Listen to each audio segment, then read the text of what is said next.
नमस्कार दोस्तों, मैं ज्योतिष आचार्य वासुदेव मिश्रा आपका अपने चैनल एस्ट्रो मास्टर वासु में हार्दिक अभिनंदन करता हूं। दोस्तों, आज का यह ज्योतिष का कार्यक्रम आप लोगों के लिए यानी कि सिंह राशि वालों के लिए बड़ा ही खास कार्यक्रम साबित होगा। आज हम चर्चा करेंगे ग्रहों के राजकुमार बुध के अस्त गोचर प्रभाव के बारे में। जी हाँ, युवराज बुध आने वाले 14 सितंबर 2024 की दोपहर 12:45 पर अपनी वर्तमान सिंह राशि में ही अस्त होने के लिए जा रहे हैं, जहां कि वो 26 सितंबर 2024 की प्रातः काल तक रहेंगे और इसके पश्चात अपनी उच्च राशि कन्या राशि में प्रवेश कर जाएंगे।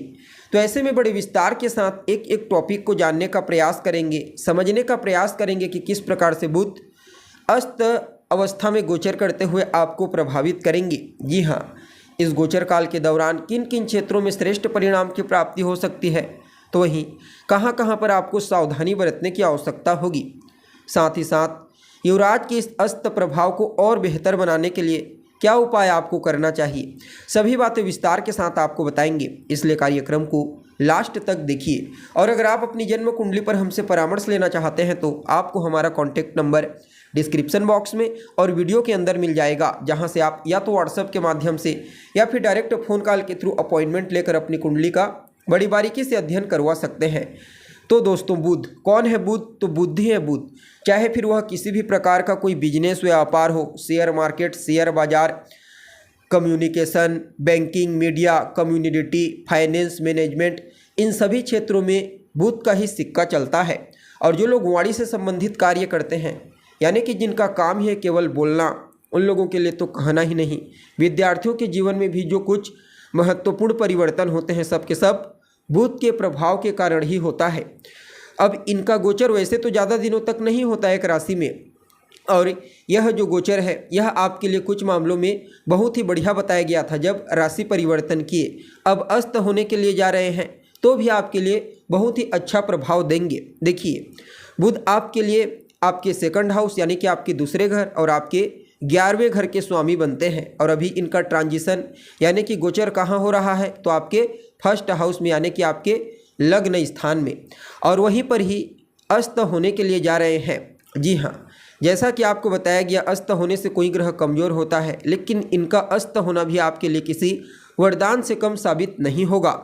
इस गोचर काल के दौरान काफ़ी बेहतर और शानदार परिणाम आपको प्राप्त होने के आसार दिखाई पड़ रहे हैं। सबसे पहले तो कार्य क्षेत्र में आपको तेज़ी से विकास होता हुआ महसूस होगा। जी हाँ, अगर आप इस गोचर काल के दौरान किसी भी कार्य को योजना बना करके अंजाम देते हैं तो कहना ही नहीं, वह कार्य एक नहीं, दो नहीं, बल्कि चौगुना सफलता आपको प्रदान करेगा। चाहे आगे बढ़ने के लिए हो करियर में, या फिर किसी भी प्रकार के रिश्तों में मजबूती लाना हो, सभी क्षेत्रों में आपको एक नहीं बल्कि अनेक अवसर इस गोचर काल के दौरान प्राप्त होंगे। यात्राएं आपके लिए प्रॉफिटेबल साबित होंगी, चाहे फिर वह लंबी दूरी की यात्रा हो या फिर छोटी दूरी की यात्रा। कार्य क्षेत्र में आपकी क्वालिटी दिखाई देगी। जी हाँ, चाहे फिर आप नौकरी पेशा हैं या फिर व्यापारी, दोनों ही क्षेत्रों में युवराज का यह गोचर बहुत ही बढ़िया साबित होगा। और अगर आप किसी भी प्रकार से कोई नया बिजनेस व्यापार शुरू करने के बारे में सोच रहे हैं, चाहे फिर स्वतंत्र रूप से हो या फिर पार्टनरशिप में, उसके लिए भी समय आपके फेवर में रहने वाला है। आर्थिक दृष्टिकोण से भी समय आपको मजबूती प्रदान करेगा। देखिए, यहाँ पर आपके फर्स्ट हाउस से ट्रांजिशन हो रहा है। फर्स्ट हाउस होता है आपकी पर्सनैलिटी का, तो इसमें भी काफ़ी हद तक बूस्टिंग प्रदान करेंगे। 7th हाउस पर सीधी दृष्टि जा रही है। 7th हाउस होता है आपकी मैरिड लाइफ का, तो काफ़ी हद तक स्पाउस के साथ यानी कि लाइफ पार्टनर के साथ आपके तालमेल को बेहतर बनाने का प्रयास करेंगे। और व्यापारियों के लिए तो कहना ही नहीं। इसलिए यह जो समय है आपके लिए बहुत ही बढ़िया रहने वाला है। जी हाँ, बाकी इस समयावधि को और बेहतर बनाने के लिए आप बुधवार के दिन गणेश जी के मंदिर में जाइए, उन्हें दूर्वा अर्पित कीजिए, गाय की सेवा कीजिए, हरा चारा खिलाइए गाय को, खास करके बुधवार, गुरुवार और शुक्रवार के दिन। बाकी समय आपके लिए बहुत ही बढ़िया रहने वाला है।